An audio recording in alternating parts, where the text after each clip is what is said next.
and welcome to another episode of Social Workers Rise.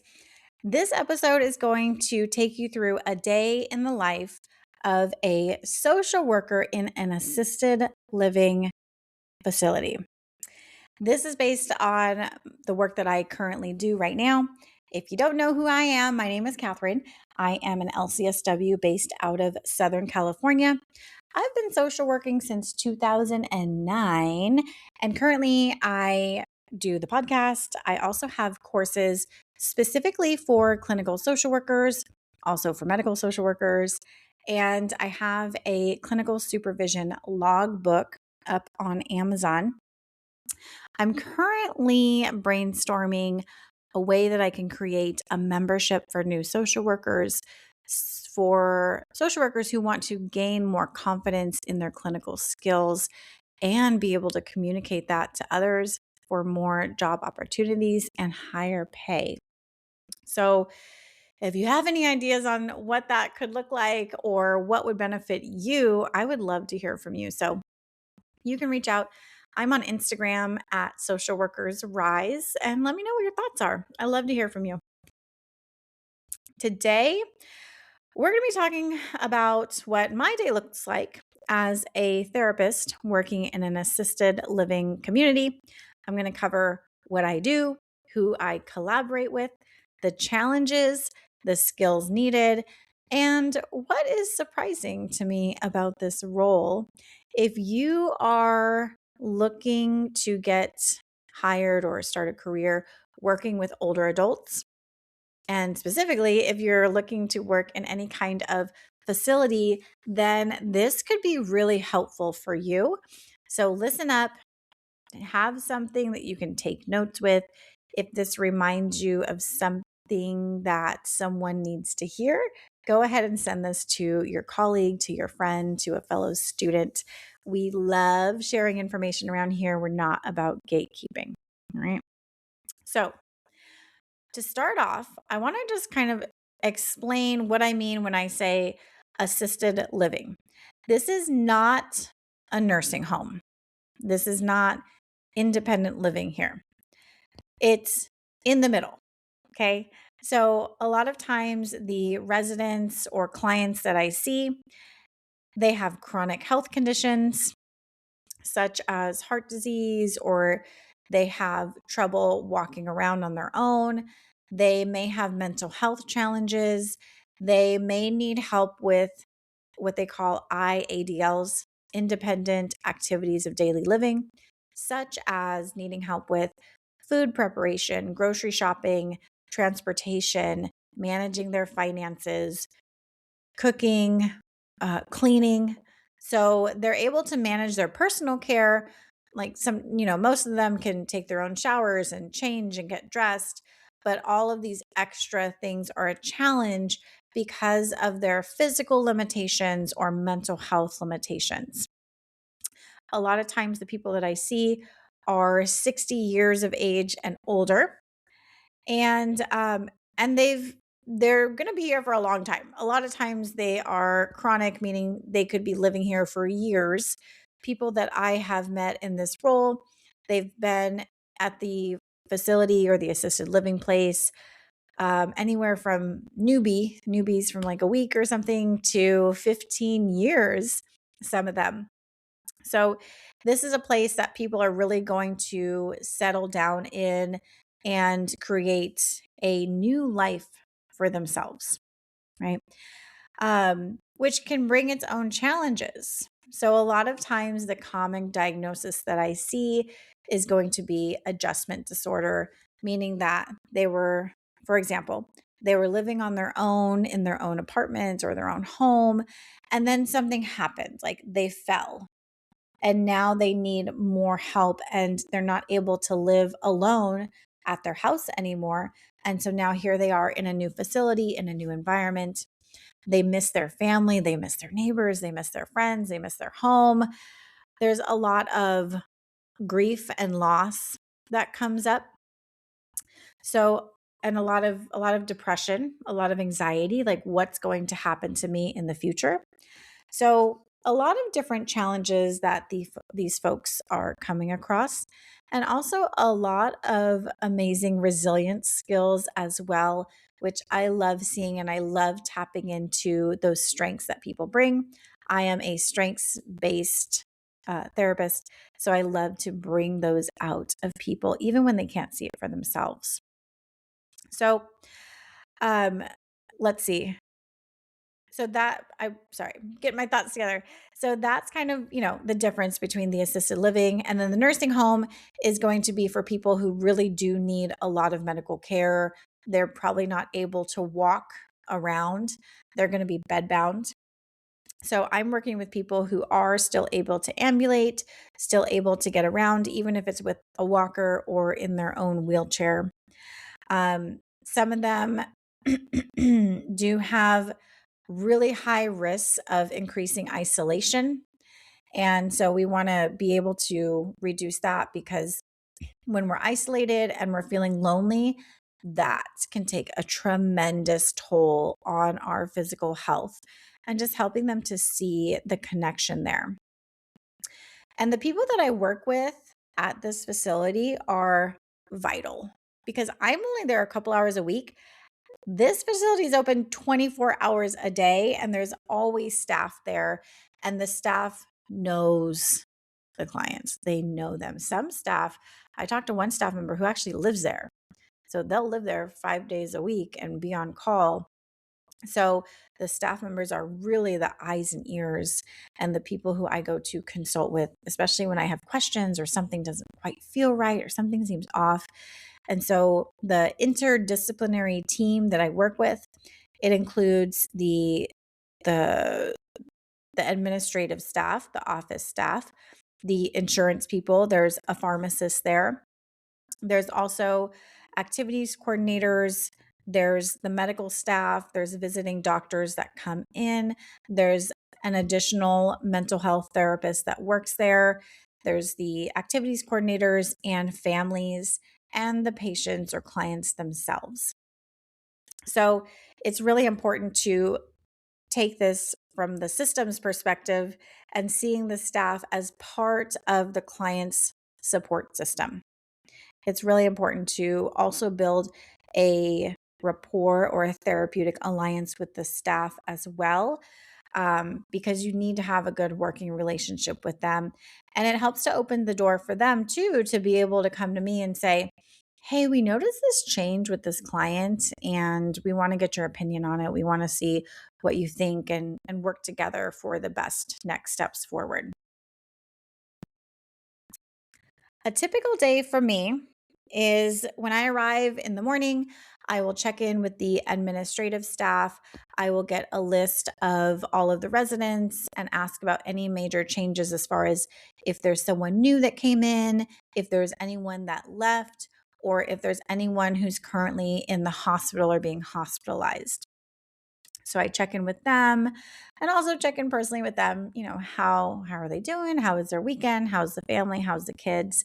To again build that therapeutic alliance and provide support for them too, because their job, it can be really stressful and nonstop. So I consider part of my role as a therapist is also to help the support staff as well, not to be their therapist, but at least to provide a listening ear, to validate and to be, some form of emotional support within the professional boundaries.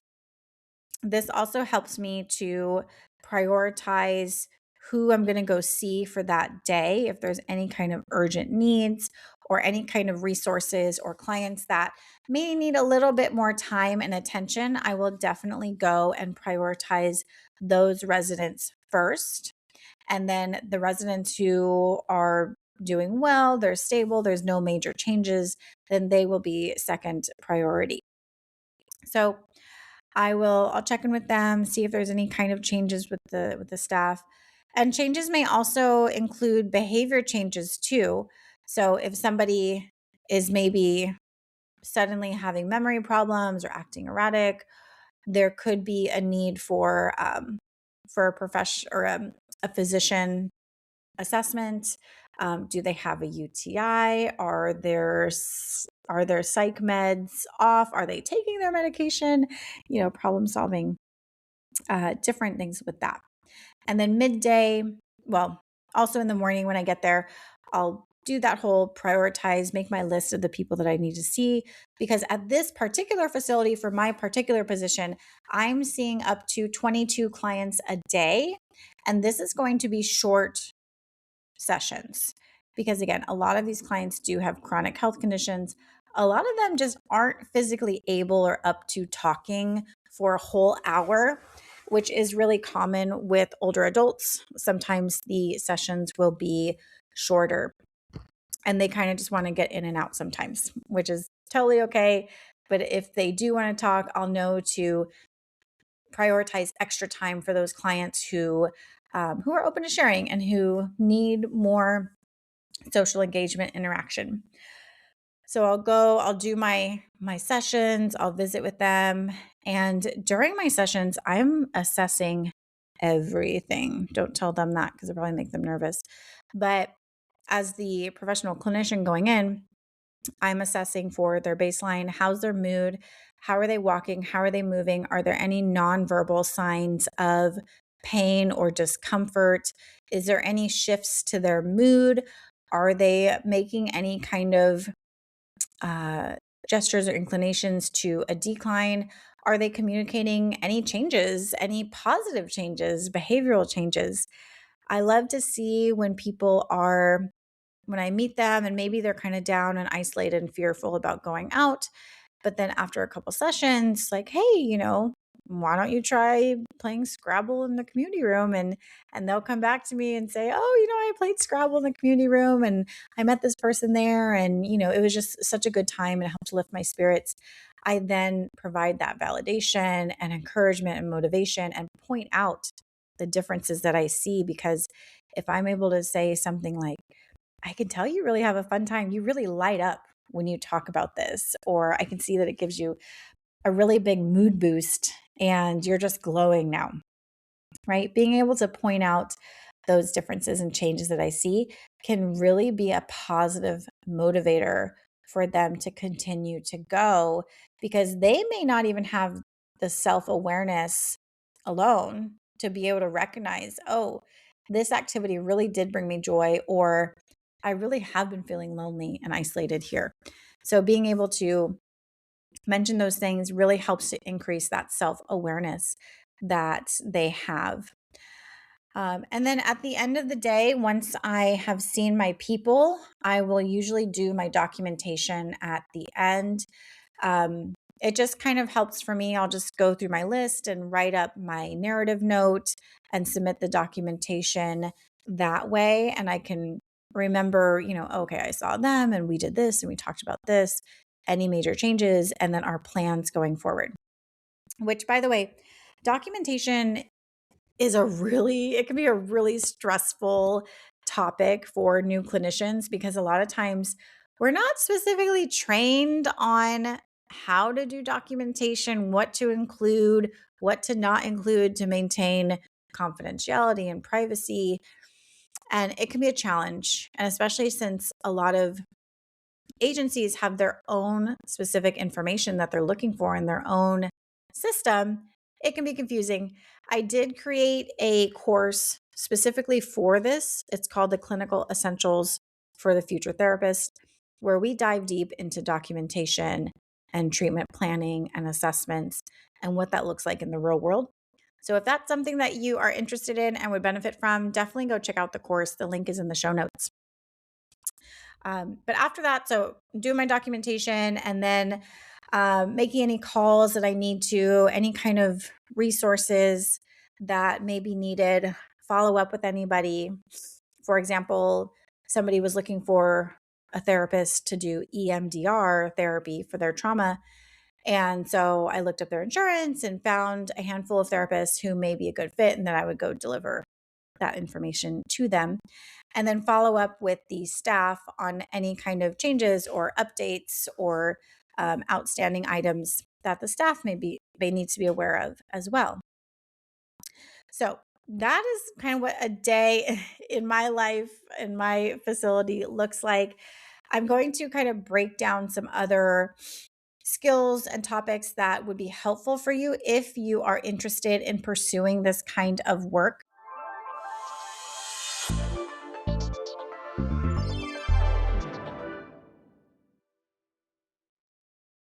Hey, it's Catherine here. I hope you are enjoying this episode.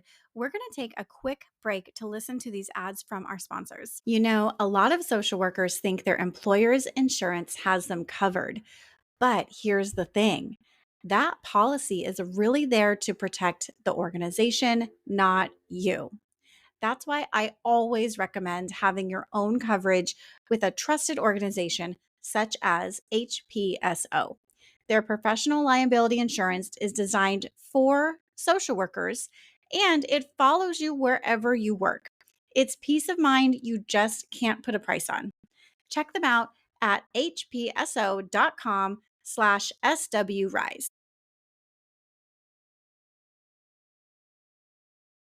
Hey, social workers, are you looking for clinical supervision or hoping to offer it?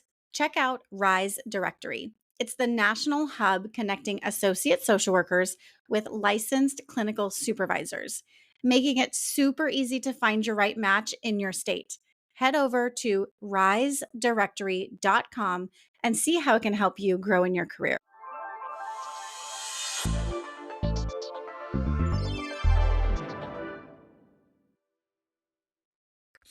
So, typically, what the clinical approach that I'm doing, or what therapy specifically looks like, is it's going to be short term and goal oriented sessions for the most part, meaning that, they're 16 to 30 minutes long, usually short term.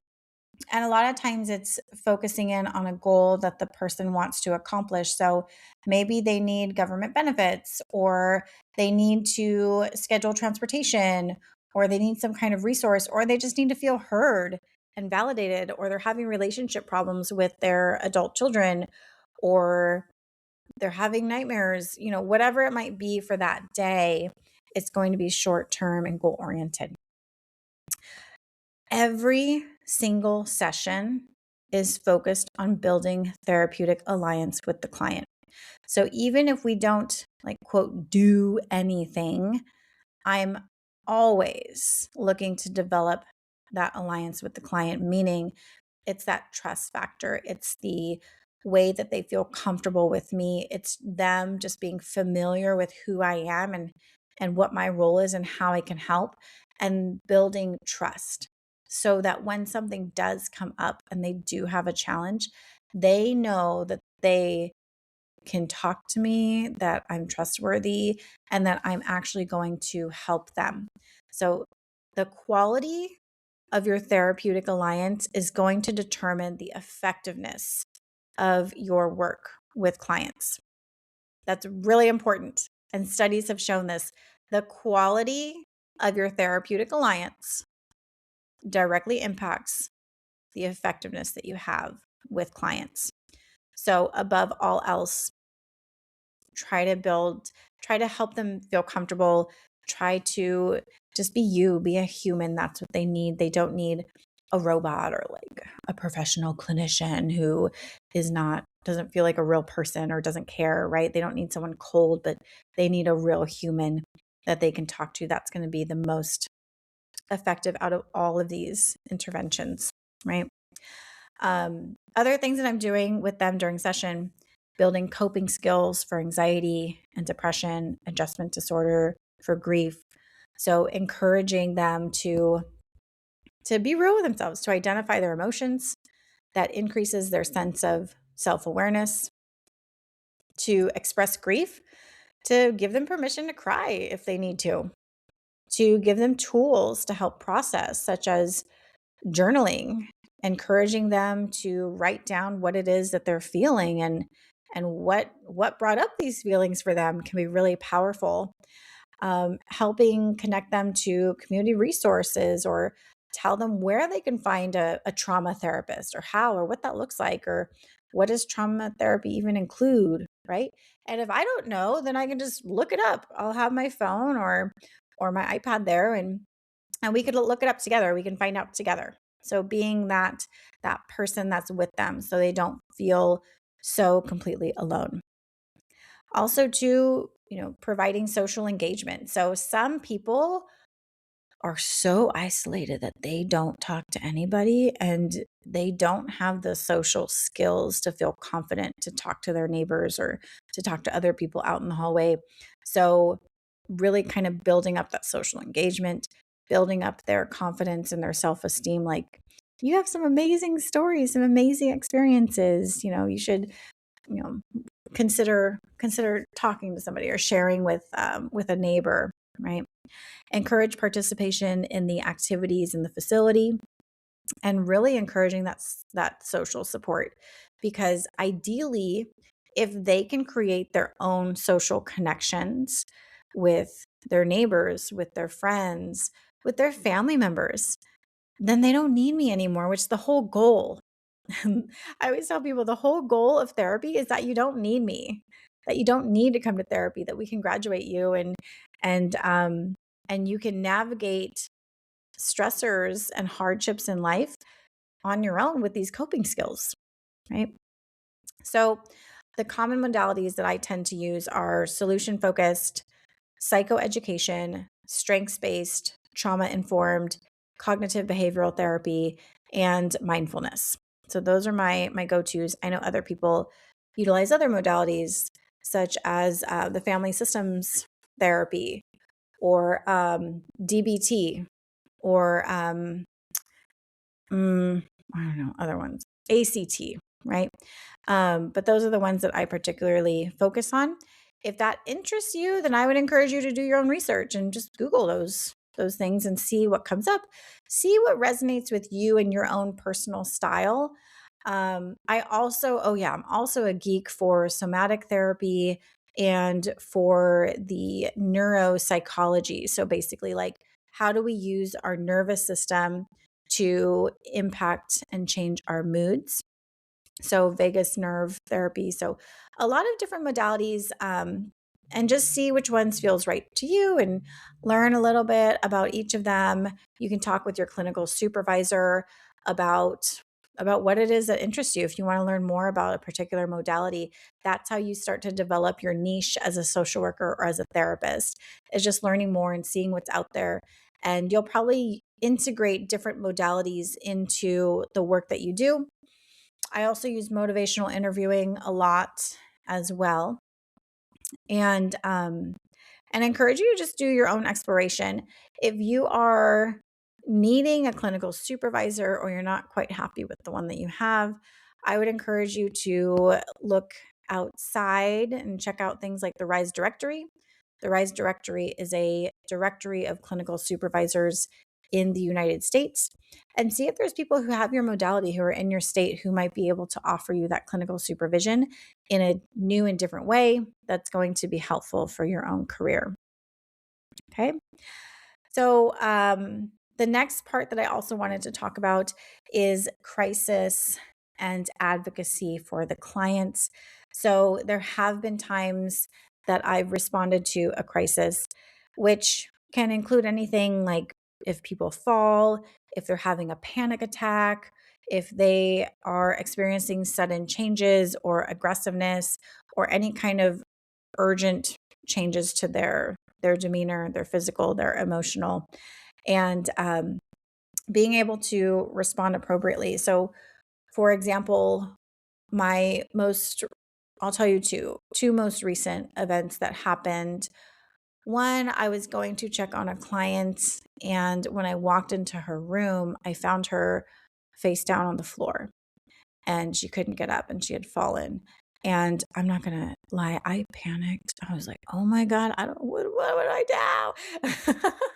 Because I know in my training that I'm not allowed to touch her or move her because it could cause more harm and more pain. And just, it's not a good idea because you're not trained in that area that's outside of my scope of work.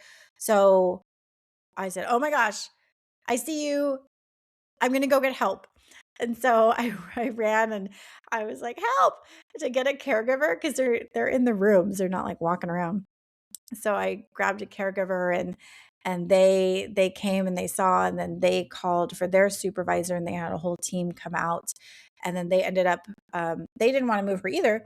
And so they ended up calling the paramedics who who took her to the hospital. And unfortunately, she had a heart attack at that time. And I feel grateful that I was there, because who knows what would have happened if, she could have died had I not walked in there and gotten help right away. So that's, a good example of the crisis work that can happen. And I'll be honest with you, that was a really hard day. And I felt really a lot of emotions for her. And this is part of the unexpected or surprising parts of our work that we do, is that emotional connection that we start to develop for clients, even though I don't particularly know them very well. Like, it's not my grandmother, it's not my own family, but I liked this woman, and she was so nice and sweet, and I enjoyed hearing her stories. And it was a pleasure to be able to talk with her. And so I felt my own grief and sadness, and questioning, was there more I could have done? Like, what did I mess up in some way? Questioning myself, but knowing that that's me really kind of holding myself accountable. Like, did I do everything that I could? Yeah, I did. And having grace with myself. And at the end of the day, I did call my colleague and coworker just to process and to vent and to get that reassurance and that validation that I needed. And it really took a lot of weight off of me to be able to process that event with my colleague. And the other crisis response that I had was a woman who was on the verge of having anxiety, a panic attack. And when I got there, she is not really talking coherently. She's just spiraling and telling me all the things that she's worried about, right? Worried about the money and the finances and the bills, and then my ex-husband and my kids and my money, and she kept spiraling into all these things, and I would just bring her down. I would see her eyes begin to disassociate, and she would just kind of zone out into this anxiety cycle. And so I would remind her, I'd say, hey, look me in the eye, breathe, right? In through your nose, into your belly, out through your mouth. And doing that diaphragmatic breathing helps to regulate the nervous system. And I can see her eyes begin to focus back on me and to calm down and to calm her nervous system down. Also using something like an ice cube or an ice pack to kind of snap her back into her body, to bring her back out of her thoughts and back into her body, into the here and the now, that right now, none of that's happening. None of that. Like, right now, we're okay. And being able to be a supportive presence for her, not judging, but to gently coach her and to bring her down from that, which was really helpful and effective. So, those are just two examples of crisis intervention that I've done with older adults. And I want to really kind of expand on my last part here of like the things that come up that you may not expect, which for me has been, emotional attachment and feeling of grief, and feeling sad, but also feeling really happy and fulfilled and joyful when I see the clients start to resonate me, they enjoy our sessions, they feel socially supported, and I'm able to point out the little changes that seem small in the moment, but they're hugely significant. Because once we're able to start with these little changes, now we turn into patterns, and now we turn into having protective factors. Like, even if they're calling somebody once a week, when before they wouldn't call anybody, but they're developing friendships, they're strengthening those relationships, so that when I'm no longer there, maybe I move on, or whatever happens, I go on vacation, that they have these support systems in place. And they know that if they're struggling one night, they can call up their friend and talk to them, and they won't be struggling so much. So those things are so, so important, so exciting to see. Um, and so that was, my main takeaway of what I enjoy in my work, that it's meaningful and it matters. So, if you are considering going into this kind of work, I would really encourage you to practice the skills that I listed, and also to see if you can gain any kind of experience working in facilities or even volunteering. A lot of times they'll take volunteer activity coordinators where you can lead a group, or you can lead bingo or an art activity. A lot of times they do allow people to come in, and that helps you to gain exposure and to have something to put on your resume.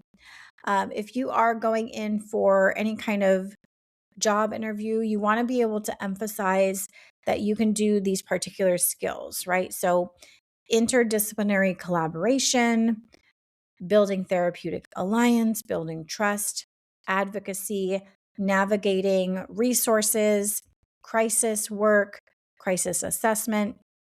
You have strong communication skills with families, documentation skills, ethical decision making, and end of life skills. I didn't touch on those much, but that would be another aspect of the work that I do too, is coming up with some sort of plan in case the person is unable to speak or has some kind of health crisis that they go to the hospital. Who's their healthcare directive, or who do we call in the case of an emergency to consult? Should they pass away, who do they give that decision-making authority to?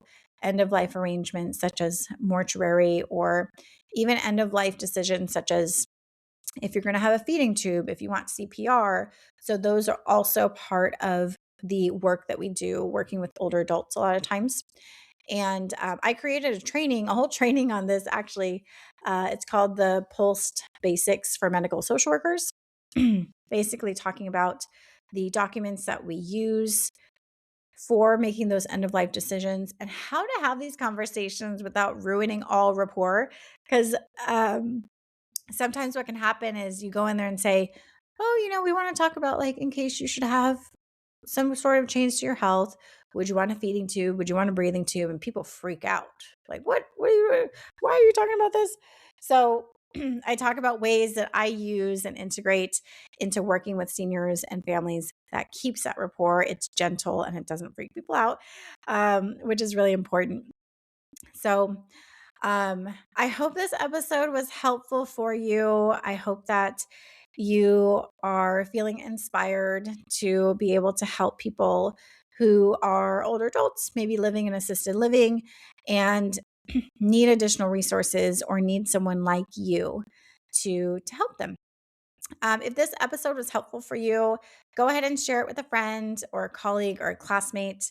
You can also subscribe to the podcast. Make sure you don't miss anything. If there's any kind of resources that I mentioned that might be helpful for you, they are in the show notes, including the Clinical Essentials for the Future Therapist for support around documentation, the Pulse Basics for Medical Social Workers, which dives into end-of-life conversations for social workers.